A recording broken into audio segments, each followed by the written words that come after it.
This is Where Did the Road Go? Our aim is to explore the fringe, to be true skeptics and question openly, to investigate the paranormal, bring light to the dark corners of history, and give a voice to the shunned of science. We deal in mystery and the important questions that these subjects bring to light. What is reality?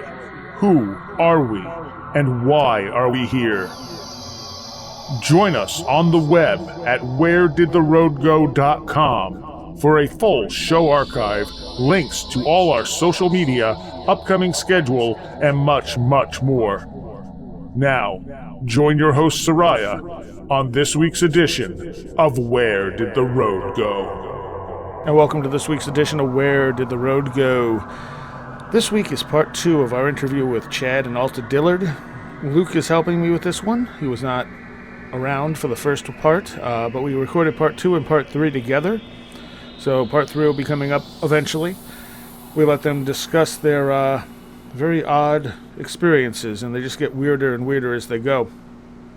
I also want to thank everyone who gave me feedback on last week's show on Kundalini. I appreciate the support. That was a hard show for me to do. And so many of you wrote me and had comments and experiences to share. It was awesome. Also, I plan on doing another show about listeners' experiences. So if you have some experiences you'd like to share, you can email contact@wheredidtheroadgo.com, and I can record you, or you can just send me the story. I've had a few people now send me stories they don't want to read them, or they don't want to talk about themselves, but they'd like me to read them. So that's a possibility. Or you can contact me, and I will set up a time and we will connect and you can tell your story. And I will put together a group of those probably for sometime later in the summer. So, whenever I have about an hour's worth of stories from you, the listener. Without any further ado, let's get into this High Strangeness with Chad and Alta Dillard. All right, Chad and Alta, welcome back to the show. Well, thanks again for having us. Yes, thank you so much. And let's see if your phone connection holds up good, because you said you're right outside of Fort Knox. Yeah, it must be all that gold interfering with our... That gold that we're pretty sure isn't there. Yeah, I've heard those rumors that it's not actually, that a lot of the world's gold is missing. Right. A lot of everything is missing. And this area seems to have a lot of military all around us. So, these signals, you just never know. Yeah. Okay, so let's get back into what happened to you following your encounter in the French Quarter. Okay, so that would have been around in September of '97. I would say, coming out of that experience, me specifically, I was just going through all kinds of trauma, internal trauma, emotional trauma. I have this object in my upper arm. I preface myself because Chad seemed to be okay, Jacqueline seemed to be okay, but I wasn't. And what I mean by that is something was really changing inside of me, and it started off with all the ranges of emotions. I started off extremely angry about this unseen force involved in our lives. I tried to take the object out of my arm myself because I was so angry. And this internal voice made it real clear to me that was going to hurt real bad when I put a knife to my skin, because I literally was going to cut this out myself. And it's just underneath the top layer of skin, but the object seems to move. It'll bury itself all the way down to the bone, and then there'll be times where it'll actually be standing out in my arm like a big bug bite. So very tricky, and just lots of, as I said, a lot of emotions involved in it. And so when I realized that I wasn't going to cut it out of my arm, I didn't know where to turn. There was no place to turn. There was no one to talk to, no support system whatsoever. And so it took me about a year, from 97 to 98, to make up my mind that I was leaving New Orleans. I was going to leave the French Quarter, and I had no idea where I was going, but I was driven, compelled to leave that area. And I felt that I was being drawn almost to the Southwest again. And I told Chad, I basically gave him an option or not option. I just said, I've got to go. I have to leave here. And I'm going back to the Southwest. And I knew that I had really no idea where I was headed, but New Mexico was all I felt inside of me. It seemed to be my, the direction that seemed to be the most obvious to me. And so Chad agreed, and it took us about a year to put those plans in action. I actually tried to quit my job. The family that I worked for were determined that I wouldn't leave them, and so they had an option for me. They said that they wanted Chad and I to consider going to Denver, Colorado for them to open up a new business, a new shop. And I have childhood memories from living in Aurora, Colorado when I was little, and for some reason inside of me, I never wanted to return to Denver either. But thank goodness the people that I worked for, hung in there with me, and so they said, well, go do what you got to do, and, you may find that you want to go to Denver. And so ultimately, Chad and I, now we're into 1998, moved to New Mexico. We landed in Albuquerque with no direction. Again, I'm sounding absolutely crazy, but I'm feeling compelled inside myself to do these things. And Chad was just agreeable, thank goodness. He just, or not, I'm not sure, but he was a willing participant. And so we ended up in Albuquerque and, spent a great deal of money getting ourselves set up there, so on and so forth. I was allowed to continue my job over the phone. And I had a lot of clients over the years that continued to keep supporting me. It took us a few months of being in Albuquerque for me to realize that's absolutely not where we were supposed to be. I tried to get help in the sense of I reached out to, with no book of rules and nobody guiding us, I called a gentleman that at the time was was somebody involved in MUFON. I didn't even know really what MUFON was. And he wasn't polite at all. There was nothing nice about this gentleman and me. In the conversation on the phone, I knew that I had made a mistake reaching in that direction. And he wrote me off as just literally a crazy. And he said he was tired of all the crazies coming to his state. Because I think, my understanding was his interest was, flying crafts and anything that was tangible, and people like ourselves were just crazy. And he all but hung up on me, and so that gave me a real bad taste in my mouth about reaching out any longer. So again, Chad and I are just operating off of emotions with, nowhere to turn. I came outside of my house one day while we ended up right off of Route 66 in Albuquerque, New Mexico, and I stepped outside of the house and I looked up in the mountains surrounding us and I said to Chad, we're going up there. And I pointed. And next thing I know, we're taking day trips up into those mountains, and we discovered a small community up there that was a very small little village that has become quite famous since then, with lots of movies being made in that area and so on. But it was still very small and very quaint, and it's called Madrid, pronounced Madrid, spelled like Madrid, and it's a very strange area, needless to say, and it also is just a couple miles from a smaller village called Cerrillos, New Mexico, and I bring that out because since all of this has happened to Chad and I, there's a man that's becoming quite well known in the country named Andrew Bishago. And Andrew Bishago claims that he has been part of a secret program from childhood, and I think he's in his 50s now, that his claims are that he and many others as children were time portaled. Oh, yeah. You know who I'm speaking about. Yeah, and he claims to have gone to Mars with Obama or whatever. Exactly. Well, I wouldn't even be bringing him forward with the exception of this, when I, after all of our experiences, and I started really listening to people out doing interviews on these types of shows, one time I'm listening to Bashago, and all of a sudden he mentions Cerrillos, New Mexico, as one of the locations he was time portaled into. And needless to say, that got our attention because we had been living up in that area and went through I call all the paranormal high strangeness. We had a lot of high strangeness happening to us up there.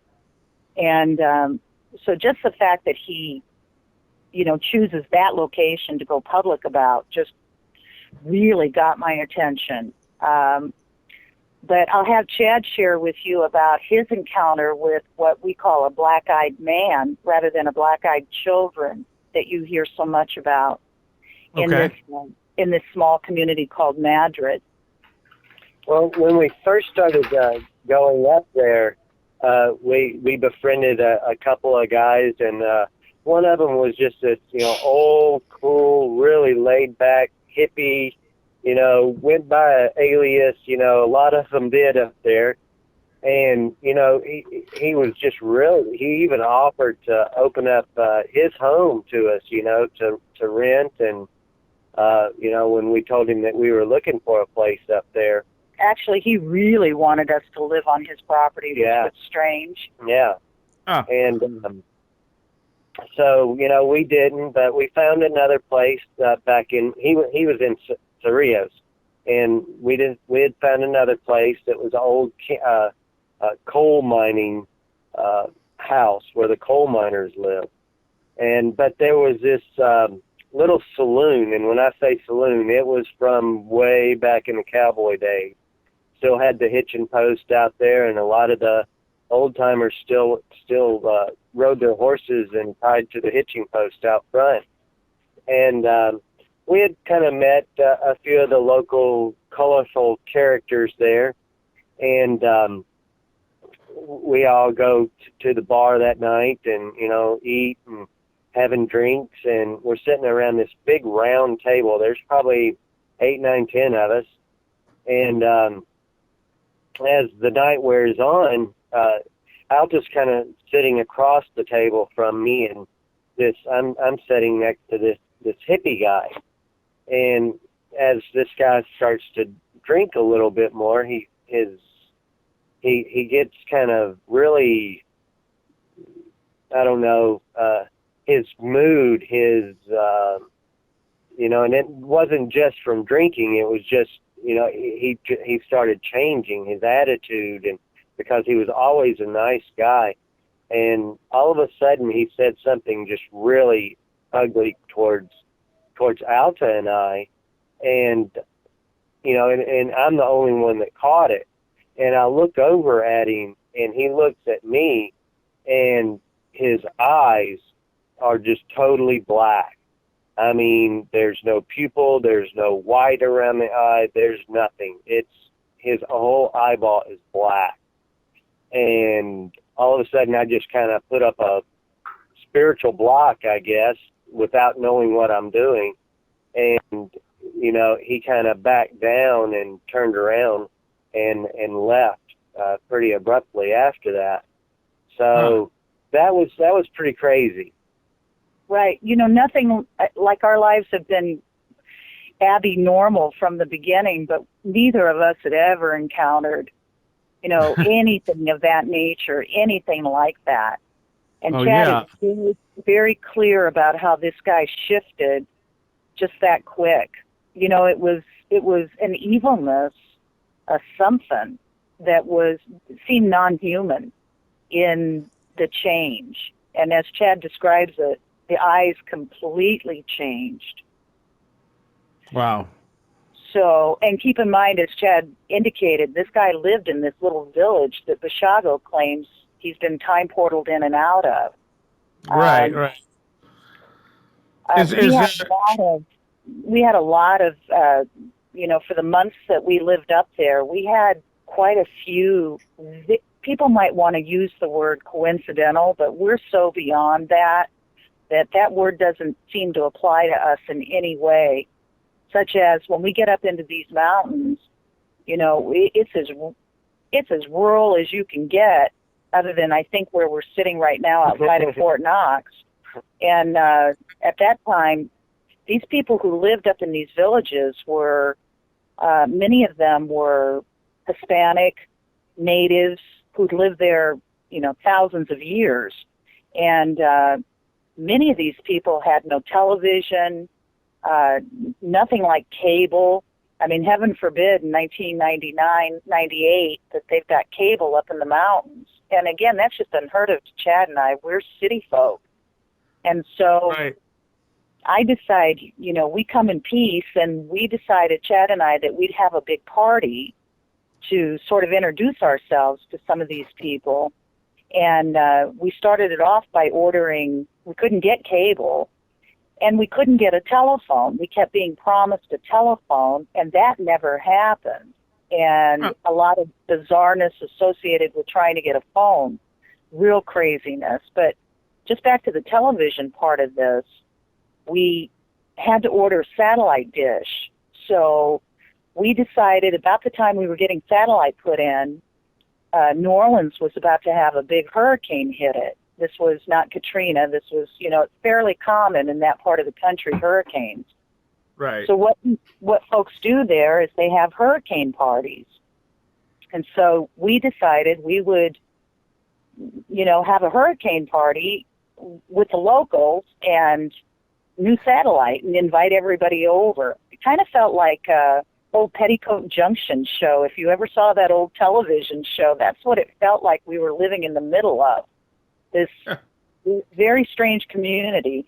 So the day that we have this party, at the time Chad and I had a big black Great Dane and a Rottie doe that were our babies, because we've never had children. So our babies have always been critters. And so literally Chad is bartending. The dogs are blocked on the stairwell where all the neighbors and all the friends that we'd invited over could see them, but we kept them away from everyone, but everybody was visual. And then everybody's sitting around the TV, and it's, you know, it's like something out of the 50s with people just getting television. And I walk over and I realize, you know, it's time to turn the TV on and let's watch the hurricane move into New Orleans. And literally the minute I turn the TV on, rather than a hurricane hitting New Orleans, what we see is Chad and our two dogs, that Great Dane and that Rottie doe, literally walking across the screen of the television. Now, with my mouth hanging open, and it's hard to make me speechless, Chad is over in the other end of the house, you know, playing bartender and host, and we've got all these people that we're trying to say we come in peace, you know, we're friendly and we have no ulterior motives kind of party, and there they are, my family, walking across the screen of the television. And, right. So, you know, it was one bizarreness after another the whole time that we were there. And how long did that last with the image on the television? It was fairly brief, but what it was I'll have Chad describe to you why he was on television with the dogs. Keep in mind that what he's about to describe to you had happened months prior, if not a year or so prior to us moving up into these mountains. Yeah, I when I was in the French Quarter, I used to take care of some of the ladies that had their shop. I'd go by and help change light bulbs and, you know, just do different odd jobs for them. And this one particular shop I went into was called Three Dog Bakery, and they had yappy hour instead of happy hour and stuff like that. So one day the lady called me up and said, you know, because our dogs were so unusual and big and black and just awesome. Yeah. She goes, oh, you got to bring your dogs down. Animal Planet's coming down to film, and you know, I want you guys there. So you know, I tied their favorite handkerchief around their neck and prettied them up, and we trotted on down there. And so you know, they filmed us, you know, in this Three Dog Bakery, and then In the French Quarter. and this was, again in the French Quarter, and again, like Alta says, this was, months prior to us moving or even leaving New Orleans. So, and then to turn it on, and it, the television happened to be on that station. That show happened to be on at that exact time was just beyond coincidence. It was just, it was totally, people were like freaking out, like, this is a tape, huh? And I'm like, no, this is television. Needless to say, they were more nervous about us from that moment forward, and there was no undoing it. Yeah, well, Luke, do you have anything you want to throw in? No, it's all very interesting. I mean, as I was saying to you earlier, usually people who have paranormal encounters or people who have conspiracy theories, they have a single theme or some set of common characters, but you two seem to be at the right place at all the wrong times and have almost everything included. Thank you. Yeah. Unasked for, I think. I mean, we can't even this far into it, understand what in the world is happening to us. I mean, there's no answers for us whatsoever. It's just, it is ongoing, and we have discovered it, that we'll get into later if you're interested, other family members on Chad's side that are having familiar encounters. So, I mean, it's bizarre. It's just bizarre.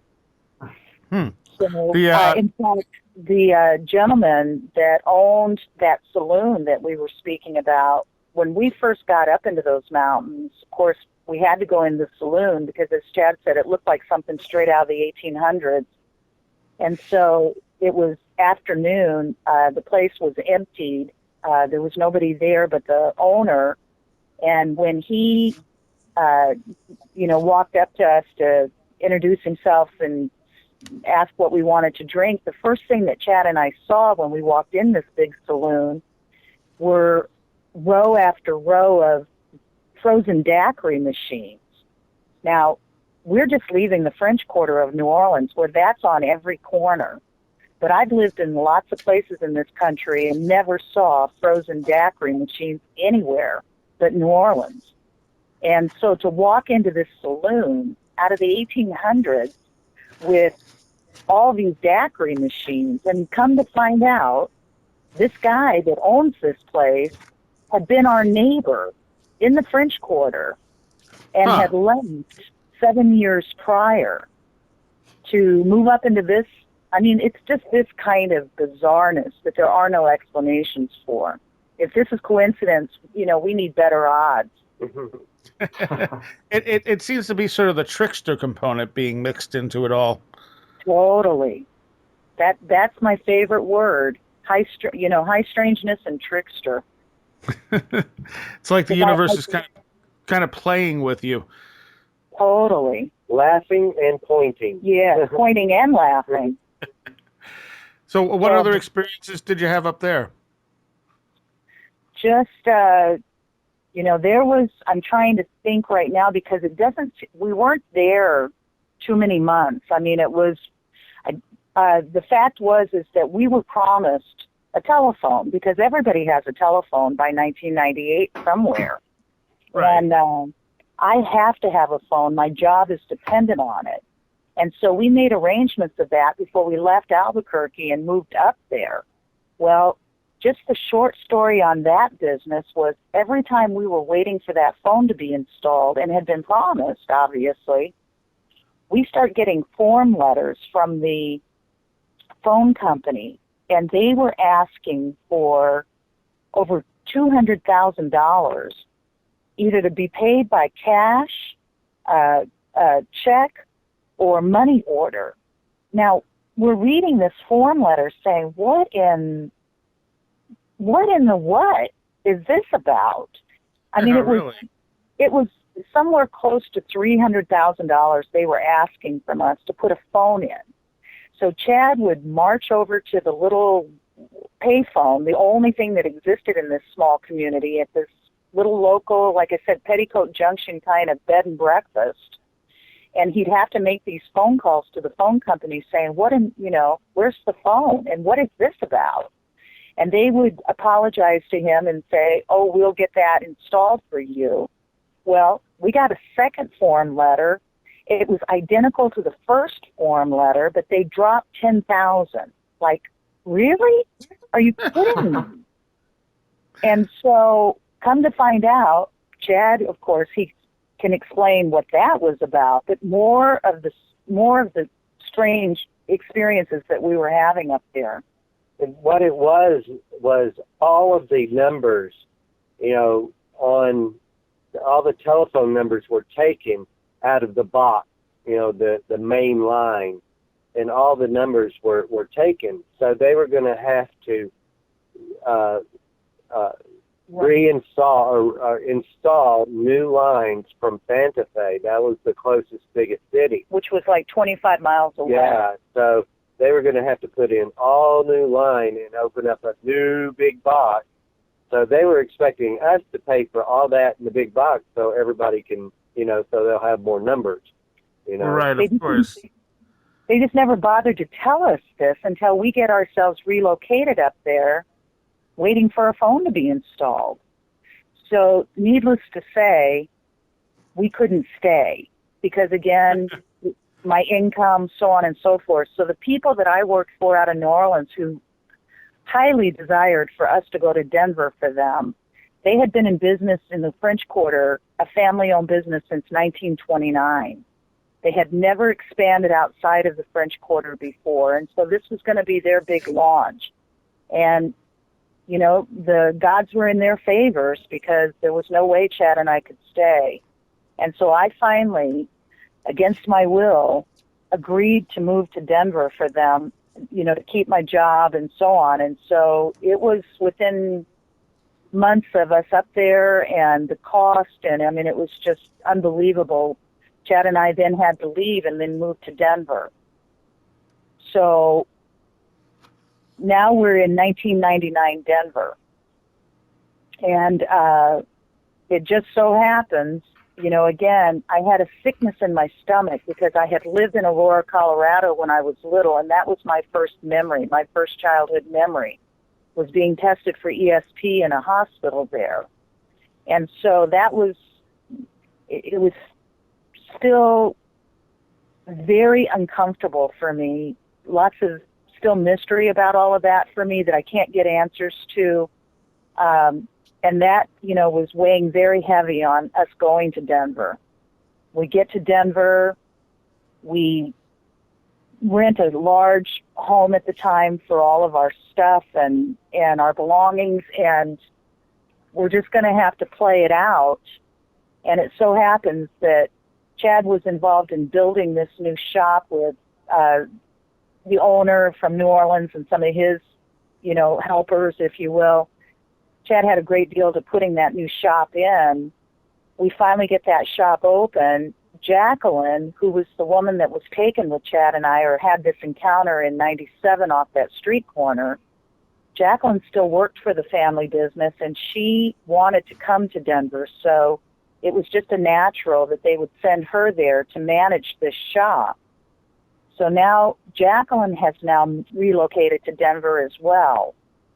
In the meantime, Jacqueline has had a baby, because when this event happened to us in 97, none of us had had children. So Jacqueline's had a child who's just turning a year old at this point. I might add, it appears that Jacqueline is pregnant within a couple of months of us being taken off that corner. Her and her new baby and baby daddy all come to Denver. We open up this new shop, and we're about to have a big, grand, introduction to the city of Denver that we're there. And it's early morning. I remember it's somewhere around 9-ish in the morning. The three of us are getting ready for the day and so on. And it was like it was the end of the world. Every siren that existed exploded around us, and we were just up the road a piece from Columbine. And this was when the Columbine massacre took place. And when that happened, I immediately stood up. I'll never forget it. And I looked at Chad and I said, we are so out of here. We are so out of here. And it took very little time, just a few months after that. We were shutting down that shop and literally moving back to the family, decided they didn't want to follow through with it after they had invested a lot of money. And so next thing I know, we're relocating again back to New Orleans.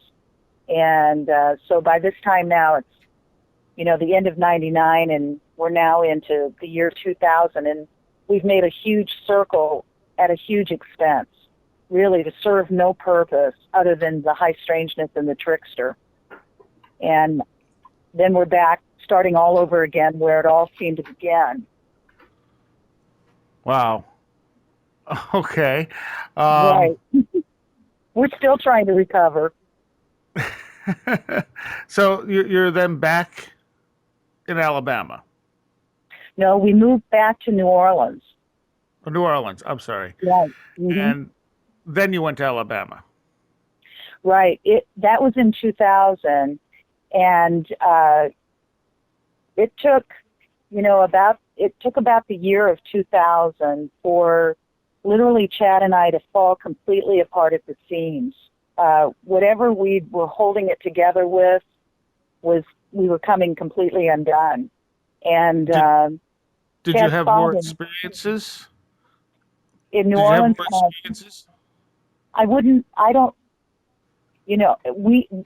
Lucky us, when we returned to New Orleans, I told Chad, I said, I'll go back to New Orleans, but I said, I will not go back to the quarter as long as we live outside of the French Quarter. So we, as I said, lucky us, find ourselves literally renting a haunted house, and I mean haunted, and a very alive house. And on the surface, it all looked quite beautiful because we were surrounded in some of the most beautiful cemeteries you've ever seen in your life. And I can't think of a better neighborhood than to be surrounded in beautiful cemeteries because, the neighbors don't bother you, no noise. It was the house that was haunted and alive and scary.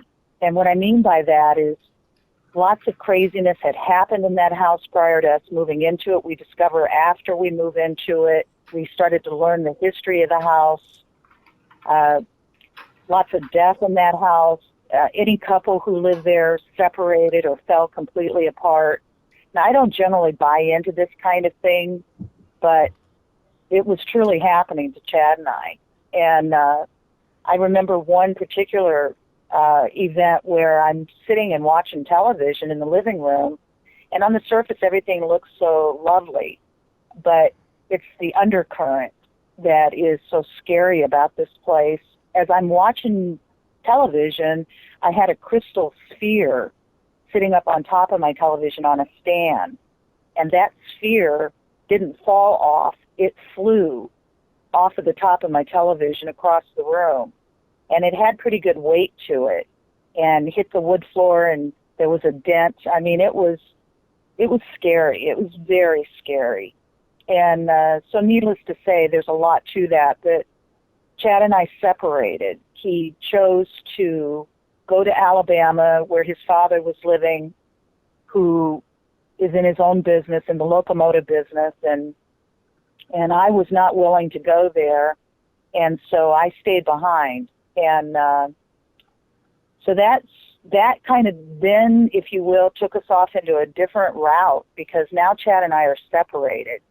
And he's living in Alabama. We were apart about 3 months. And finally we got reconnected, and I chose to move to Alabama to be with him. And again, the High Strangeness just amped up all around us. Everything just took off running from that point forward. Okay. Let me ask you this. Do you think that your moving into places or going to places where there happens to be activity, or do you think you guys are actually drawing the activity out of the places? Oh, what an amazing question. Wow. Chad? I don't know. It's kind of like, I don't know. Maybe it's like a magnet. We're drawn to it, and it's drawn to us. It's kind of a two-way street. Okay. Now when you guys were separated, did one of you have more experiences than the other? Did it quiet down for either of you? As far as I'm concerned, it really did. Now, one thing I did, and I don't know if I went over this in our last interview, but one thing I did learn that my dad was having experiences. The craft that we had seen in 1995, my dad saw it. My dad and my stepmom, they go down to Cancun for the Millennium. And, I'm telling them this story, what we saw in Hammond. They were familiar with the area, and I was telling them about the story of what we had seen in Hammond. In 1995. In 1995. And my stepmother's kind of looking and, with her mouth wide open, like, your dad and I went down to Cancun for the Millennium for 2000. And he said, we go down at night to watch the fireworks, and we decided that the lights from the hotel was just really interfering with enjoying the fireworks. So we moved up the cove, and she said we set our chairs up, and when we set our chairs up, we set them up down below this temple of the Puma. And she said as soon as we got set down, all of a sudden this big cat screamed out of the jungle. And she said, they kind of, all kind of gulped, and then, went on to start watching the fireworks. And she said as the fireworks are going off, they see this craft in the sky. And she said that it looked exactly like how I described the craft that we saw in 1995. Wow.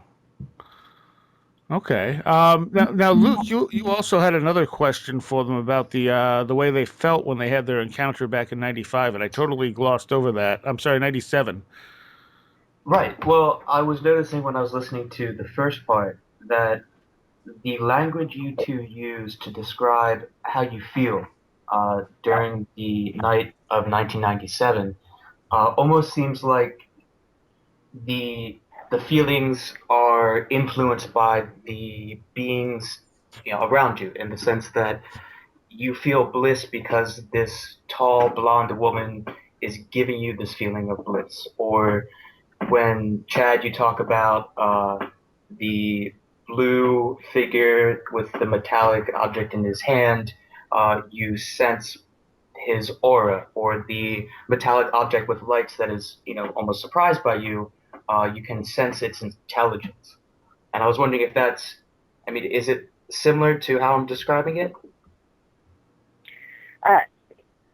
As far as I'm concerned, I feel that you're hearing that for the most part very properly, or at least the way we're trying to relay it. I will say this, that I don't know necessarily that it was the blonde being in my case that was all about the bliss. It felt to me, as I kept repeating, when I'm in that encounter, I felt I was home, that I knew I was home. Wherever that was, wherever that crater was, whoever she is, I felt home. And that home, that sense of home, was so essential to my being, because I don't know that I've ever felt that before. Interesting. So in my particular case, it felt like the all-encompassing. She just was the cherry on top, if you will. In regards to my experience, Chad, in regards to, was it the blue being? Yeah, definitely. I mean, the blue being was just so, his aura, his presence was just so inviting, so caring. Okay. So you kind of had this empathetic feel for what they were also feeling. Yes. In my case, yes. Okay. It's very interesting. If I may add, Soraya, just backing up for a moment, that feels just important to get it said. When Chad and I are separated, and I'm still in New Orleans, you asked about any other, I think, high strangeness or, bizarreness or whatever taking place. I don't really remember specifically, other than I felt that I was in a survival game. I became very sick. I started becoming very ill, and almost immediately when Chad left. And so I became a workaholic and was not taking care of myself and just getting sicker and sicker. And towards the end of that 3 months, I remember very clearly it was a beautiful afternoon, and I'm walking through the quarter after work, and the streets are very busy, and all of a sudden I hear somebody yelling my name, and I look over, and it's an old friend that I had not seen in years, and he happens to be from Montauk originally. He had relocated to the quarter years prior, as we all had, and we found each other back in 1995, when Chad and I first moved to the French Quarter. So we've been friends for about 5 years or so. Hadn't seen him in a long time. He hollers my name. We get reunited. He said, let's go have a drink. We sat at a little outdoor cafe. He's drinking a Coke. I think I ordered a beer. And again, everybody's sober. There's no drugs involved here. There's no alcohol really involved here. I don't even remember drinking the beer. As we're sitting and trying to play catch-up, of course, he's shocked that Chad and I are not together. He also was aware that I was sick. I was starting to look sick as well. It was becoming apparent. And as we're visiting, talking, trying to play catch-up, all of a sudden out of nowhere, and I mean this came out of left field, this was as weird as everything else to me. He says, have you heard about Will? And I said, Will? Are you talking about Dark Boy? How do you know Will? And I don't even remember him responding to me. And Will is the young man that was the shapeshifter that I call the Wolfie Boy from Jacqueline's days. And he says, Will has gone around telling everybody that he's catching a bus out of town because the aliens are after him. Now, that freaked me out so bad because it was, whoa, now it's hysterical, but at the time, again, I was gobsmacked. It was like, where the hell did that come from? And, it was like it had been set up. I just kept looking for the cameras. It's like I'm always looking for the camera. Like, somebody's pointing and laughing, and it's candid camera, and somebody thinks we're important enough to play these jokes on. It was just that bizarre. So it wasn't long. Maybe that's what it is. Maybe there's some intelligence somewhere else in the universe or outside the universe that picks people out and says, let's have fun with them. Don't you know? Well, we've sure had it, I'll tell you. And we played our part well because, for the most part, I'm written off as crazy. And yeah, easy picking. And then again, just to top it off, we get relocated to Alabama, of all places, and find out that his dad and his brother are having some of this bizarre type of experiences and encounters. So, well, it's not unusual for those things to run in families too, which has always struck me as kind of odd. Right. Well, it's like my mother was saying, in 1957, 58, a UFO or a metallic craft came out of the sky and stopped her on the highway. It's just, people have always thought, because if they hear this story, that it's all coming from me. And I'm like, wait a minute. Chad and I got arranged, and his family seemed to be pretty active in this craziness as well. So it can't be all blamed on me. So what at what point did you rejoin with Chad? So we were apart about 3 months, and literally I collapsed on my job, was rushed to the hospital, and it was my employer who had Chad's father's phone number, or Chad's number, I don't remember, and it was she that called and told them that I was very sick and with a lot of concern about if I was going to literally make it or not. And I always found that interesting as well, because I try to avoid doctors and hospitals like the plague. And with this object in my upper arm, so obvious. I mean, you can't physically look at my arm and see it, but, you know, I'm imagining I'm being examined and so on, and nobody has taken note of this in my arm at all. And, or they're not supposed to. I just don't know. But anyhow, Chad found out. His father tells him, you know, that I'm very sick, and I mean, he's instantly coming there and getting me and then bringing me back to Alabama. And so we were apart about 3 months. So we're now into 2001. Now, let me ask you something about your implant. Does it ever burn when you touch it? No. And, you know, I just would like to preface, just for the purpose of the language, I certainly understand people calling these implants, but in my case, I have never used that term. I've always referred to these objects as unknowns. Right. Okay. Because I have no memory of it being implanted. I have another object in my wrist from another encounter, and it's very different. Its behavior, its everything is very different than the first object. And so this is, again, my purpose of just using the language of unknown just for my own purposes, because, again, I have no memory of this first one being implanted. And the second object, that all came about in an explosion of light in my wrist. It's like my wrist exploded in light. Right, And, yeah, I think you talked about that in the first interview. Okay. Yeah, so, No, okay. I've never had any burning. It's never... when I say it plays tricks, though, when I went in to get my original x-rays, it was via Dr. Lear who requested these x-rays. I was in communication with him long distance, and he's the one that gave me the guidance that I had to get these pictures before he, you know, would go any further with me. And so when I went in originally to get the first, there's, a great deal to all of these encounters and these stories, but when I went in to get the original x-rays, this object refused to take a picture. And again, you can feel it, touch it, almost see it just underneath the top layer of skin when it allows you to. You can actually feel its perimeter. It seems to change shape, but it would not allow a picture until the third take.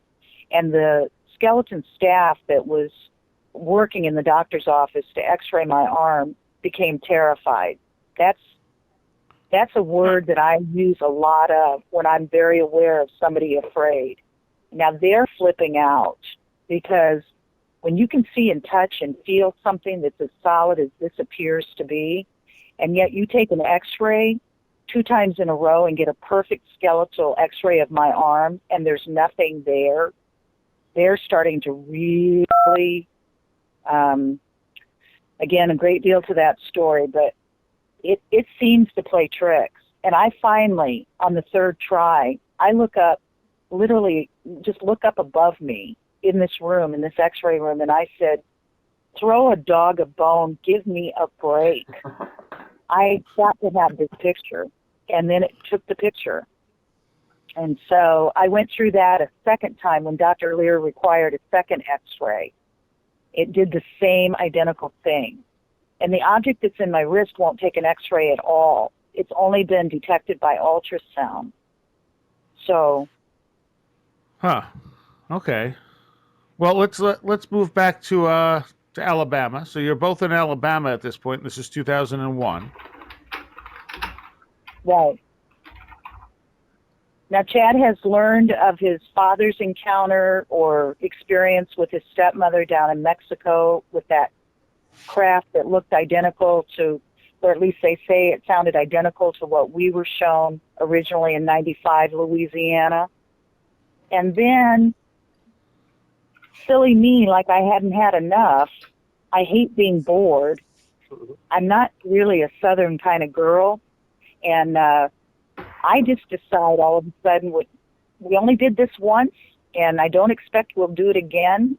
But I tell Chad, let's join a ghosty hunting group. You know, it just started to get popular on television and whatever, and I was just so bored. And I thought, let's join this group and see what's out there. And well, that was a big mistake on our part. And like I said, you know, I'm slow, but I eventually get it. This woman decides, because we're coming out of the French Quarter, New Orleans, she's real interested in us being a part of her group.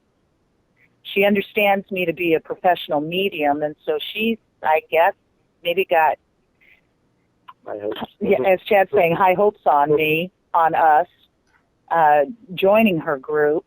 And that was never my interest. I was just bored and was just curious. Were ghosties real? And I certainly felt like they, you know, whatever that means, we'd certainly been experiencing the invisible a great deal. And so she asked us to meet her at a location to do an investigation. And she's got all the fancy equipment, the tripods and all the cameras. And it's just little old me and Chad. We don't even carry a camera. And so we show up at this, we had to drive well over an hour out in the boondocks of Alabama. And she has us meet her at a old mobile home that's sitting in an old mobile home park around a pond or a small lake. And right next to this old mobile home is a concrete building that I was more interested in than I was that trailer. The energy coming out of that concrete building really had my attention. And so, trying to give you sort of the short story on this, she never said anything to me at all what we were doing there. Just this was an investigation, and she just wanted to know what did we sense and what did I feel and what have you. So in a very short amount of time, I was able to determine that the old woman that had lived in this mobile home had died there, and that she didn't die in her bedroom. She died in her living room on the couch, and I went right to that. So this gal could see that apparently I could do whatever she thought I could do it. And she said that, now I never saw this, but Chad saw the red orb. There was, she was taking pictures and video and stuff, but this was when we were out in the yard. And this is daytime. Yeah, and there's this red orb kind of following Alta around. Whatever that means. She captured this on film, whatever this red orb was about. And so the next thing I know, when this, I believe it was the old woman who had died in this place, I believe it was her daughter or granddaughter, maybe it was her granddaughter, an adult granddaughter who had small children herself. They had asked us if we would go visit some other family members at their homes that they felt was haunted. Well, by this time, I'm starting to be sorry that we ever got involved in this, and but we agree to out of politeness, because I'm thinking, oh my God, this isn't like the television shows. You know, we can't help. There's nothing we can do. I'm not here to try to prove anything, and I realized that I was in over my head. Well, out of politeness, we accepted. So we end up in two different family members' homes. It seemed like, we were there all day, well into close to the evening, examining one house that was way too scary for my liking in terms of its activity, what they were reporting. I knew there was nothing we could do. Then this granddaughter asked if we would come to her home and speak to her young son. And he was probably about 10. I'm thinking 9 or 10 years old. And he was not childlike in regards to his explaining to us what he saw. He was very adult.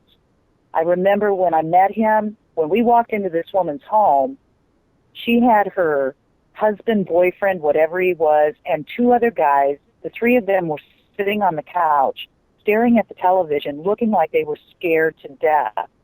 These guys looked like bikers, big, burly bikers that you can't imagine could get scared of anything. And yet they were lined up on that couch when we walked past, and she sort of pointed them out as to who they were. They never stood up and wanted to talk to us or anything. They just acted scared to death. And I thought, what in the world is going on around here? She then had me go into the kitchen, brings out her little boy. I squatted down where him and I were like eye level. And he seemed very comfortable with me almost instantly.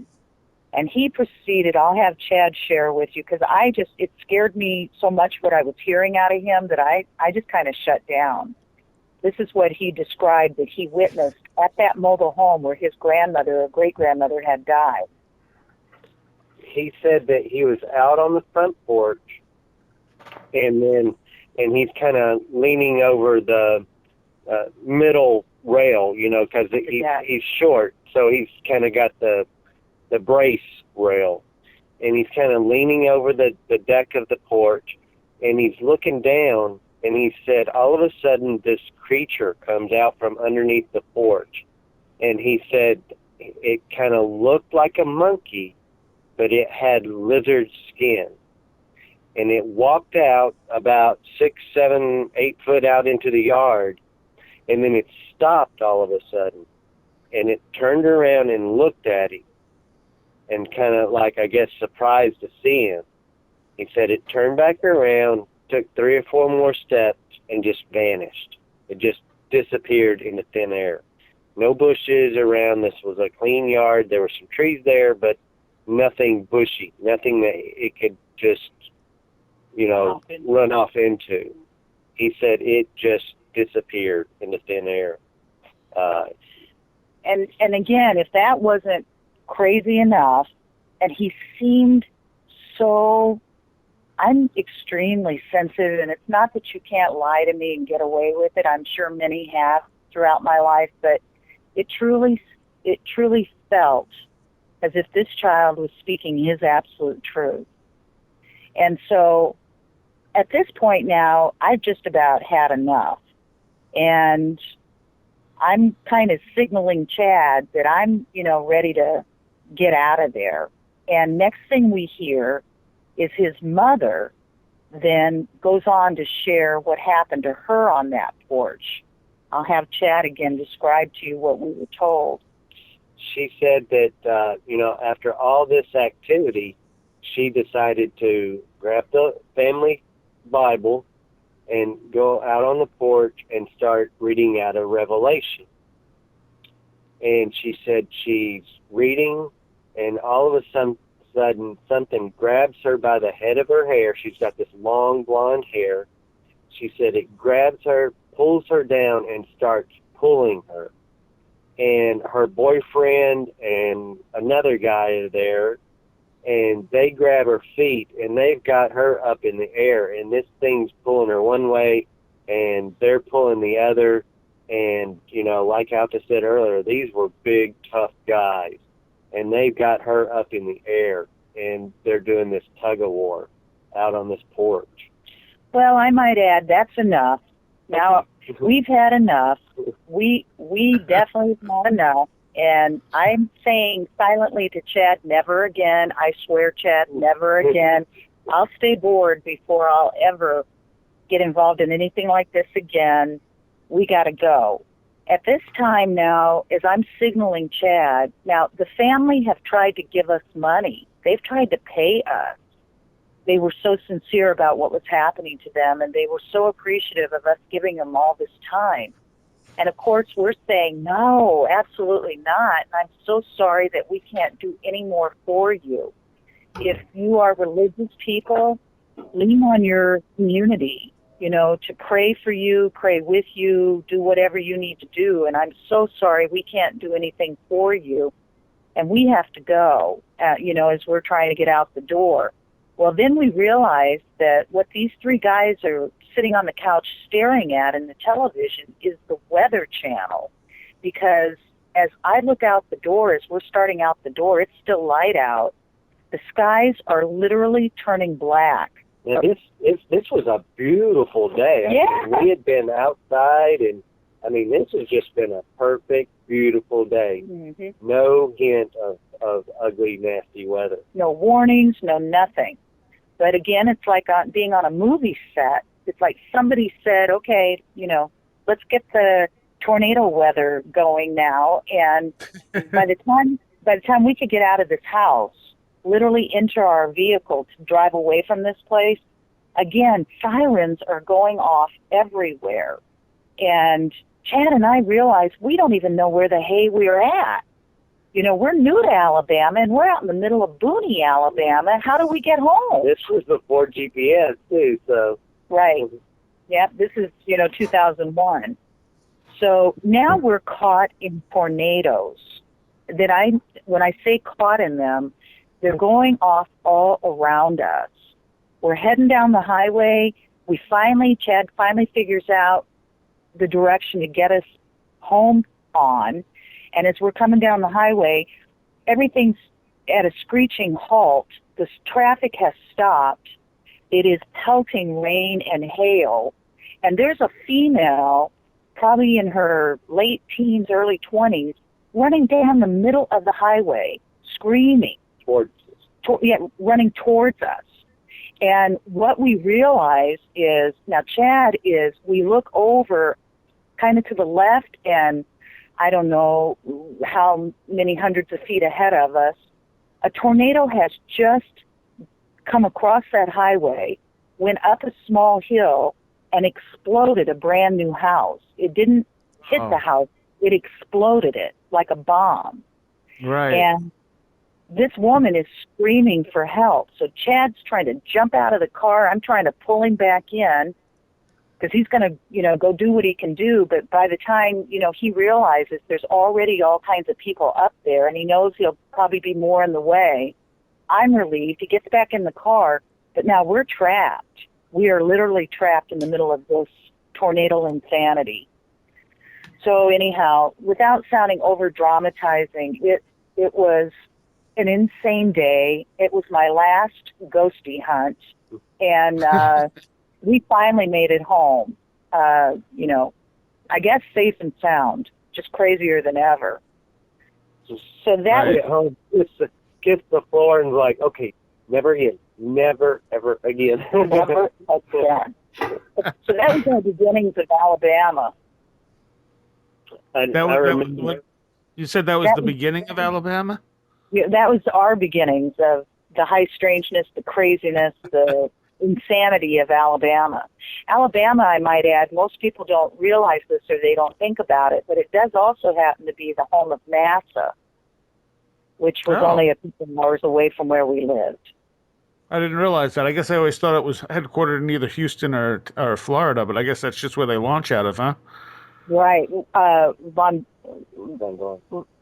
Werner von Braun, as in, the head of the missile project and so on and so forth, he literally built a community called Huntsville, Alabama, which is something Arsenal, Redstone Arsenal, and it was his town, and he built it, and NASA. Huh. All right. All right, and that's where we're going to stop for part 2.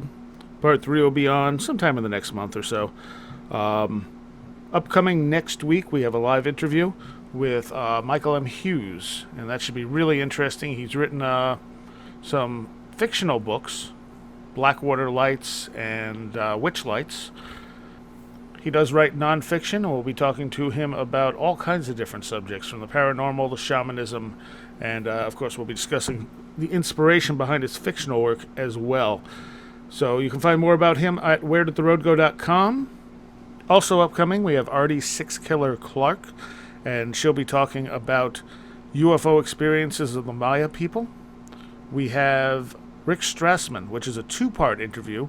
The first part dealing with his initial book on DMT, The Spirit Molecule, and the second one dealing with DMT and the Soul of Prophecy. And that's a fascinating talk. Went a little over 2 hours, so we're splitting it into 2 shows.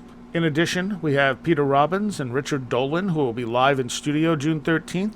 They will also be doing for those of you that are interested, they'll be doing what's called a Dealer's Choice show on WVBR, which is where the studio is located. And what that is a show where various hosts for the specialty shows on WVBR have 2 hours to do whatever they want with. So what I'm doing with it is I'm turning it over to Peter Robbins and Richard Dolan, and we're going to talk about whatever they want to talk about, and they're going to play music they love. So that will also be, you can tune into that live when it airs, which will be June 13th around 3 p.m. Eastern till 5 p.m. Eastern, or I will post a link to it to stream it afterwards if you're interested. All right, so we will see you next week with Michael Hughes.